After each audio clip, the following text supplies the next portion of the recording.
What's up, Brewery Life? Jasper here. We're in our shipping container today that we use for grain storage. Second on our list to upgrade is a grain silo, but right now we're just working with 55 or 50-pound bags of grain. So today I just kind of want to talk about barley and malt and milling and where the brewing process really starts at. So let's get into it. Alright guys, we're looking at a malt kernel here. We're going to pretend it's a barley grain, just so we know what we're looking at. So this front side of the grain is the proximal side. This back side of the grain is the distal side. Top of the grain is the dorsal. And the other underneath side, if you move over here, is the ventral side. That crease on the underneath side of the grain is called the ventral furrow. There's almost a little tail on the distal side, which is called the awn of the grain. You have the husk, which is the outer layer of the grain. Then inside, the endosperm, where is the starch and protein is stored. At the tip, you have the acrospire, kind of the beginning of the root. And also at the proximal tip side, you have the micropylar hole. So this hole at the proximal side of the grain is where water will get sucked into the grain and allow modification to start happening from the proximal side to the distal side. So that's just a little quick look at some barley morphology. Alright, so modification. You want to modify barley into malt for brewing. Barley by itself is unsuitable to brew beer with. You can, but it's not great because raw barley by itself, it lacks the color, the flavor that malt has. It lacks the sugar composition on the inside of the grain, the nitrogen, the yeast nutrient on the inside of the grain, and the friability, how the grain actually mills. So that's why we want barley that's modified into malt. So modifying happens by a process called malting. It's carried out by maltsters, and big breweries and maltsters have pretty much demanded an awesome product for hundreds of years. So I want to thank them for that. But malting, kind of the real beginning of the brewing process, starts with barley waving in the wind in Montana.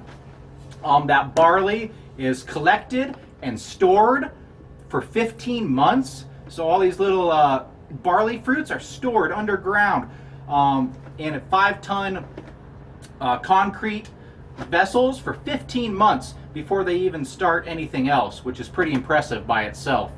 So after that storage process of the barley's then steeped, which is just when water first gets introduced, starts sucking up that micropylar hole, the beginning of modification. Once that water is inside the grain, it's kind of like an on switch and it turns on the fruit.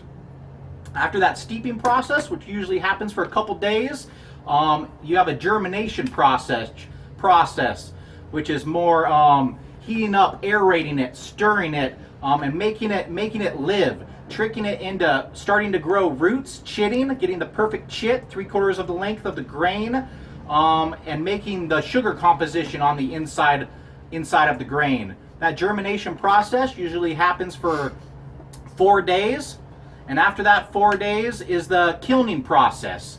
The kilning process happens for about 30 hours, give or take, depending on the malt being made.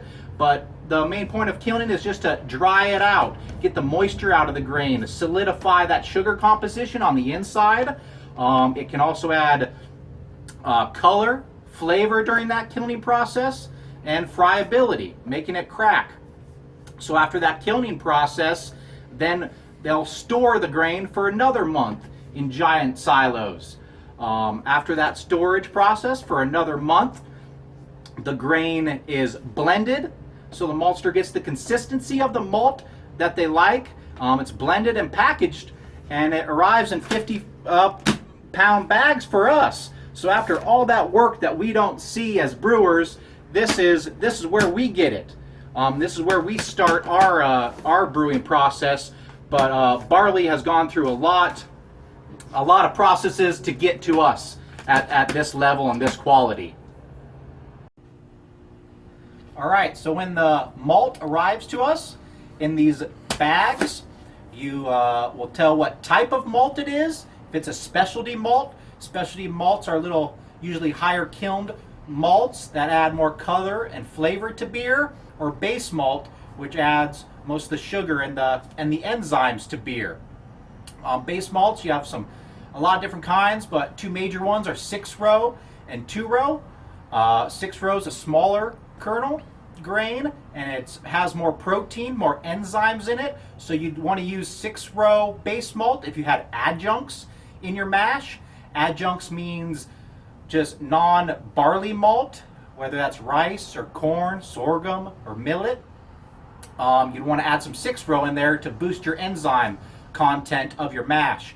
And then the king of king malts, the plump 2-row base malt, which almost everybody uses, and it's a real the most common base malt.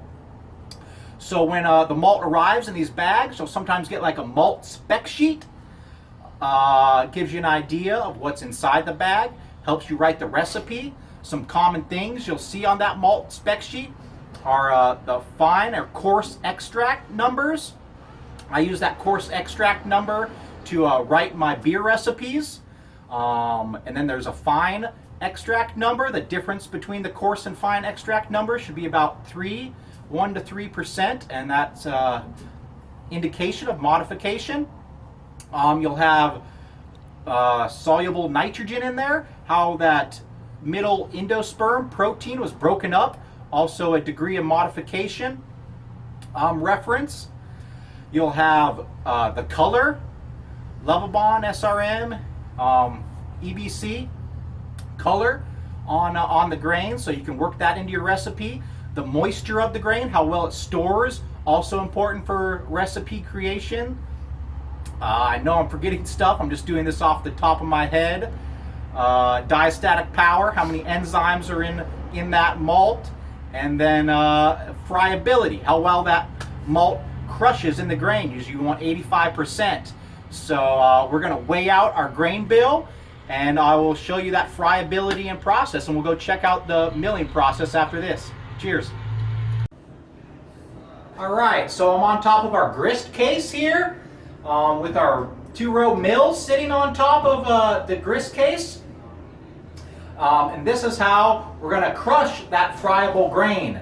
So there's a lot of different mills out there in the world.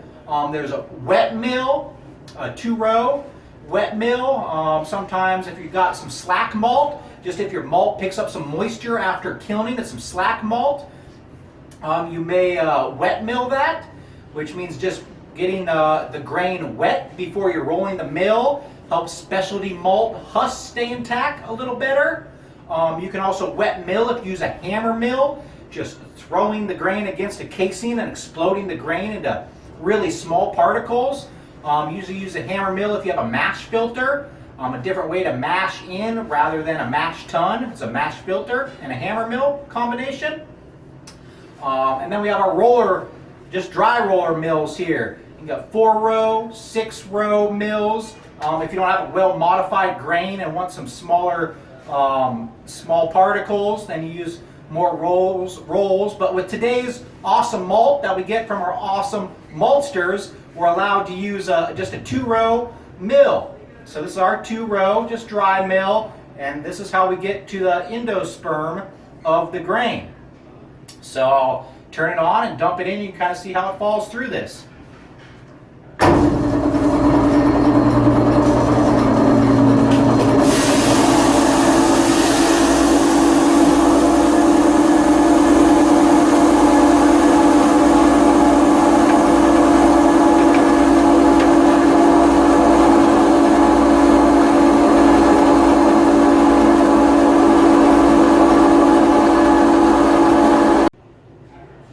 When you're milling, it's important to check your grind, stick your hand underneath there, see how your mill's grinding. to make sure it's not too small, too fine of particles in our mash tun. It'll clog that mash tun and make wort separation really tough. Too big and you're going to lose a lot of brew house efficiency and waste a lot of malt. So during the mill, I just stick my hand underneath it.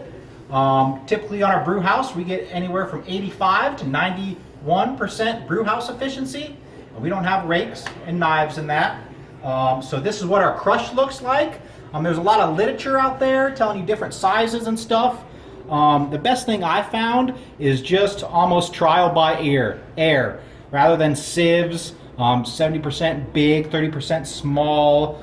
Just kind of trial by air and getting a good consistent grind. You can see there's a couple uncrushed, some half crushed, but you want big chunks of husk which act as a filter bed in it. So if you have to choose and you're trying out, I would recommend not trying to chase that 93% efficiency and make wort separation a real pain in the butt. Bump it back down. If you're in the high 80s, you're awesome, you're perfect, you're fine, and then your brew days are going to go a lot smoother. So that is malt and barley and milling. Hopefully you've gained a little more appreciation for the raw ingredient which started it all, barley. Until next time, cheers.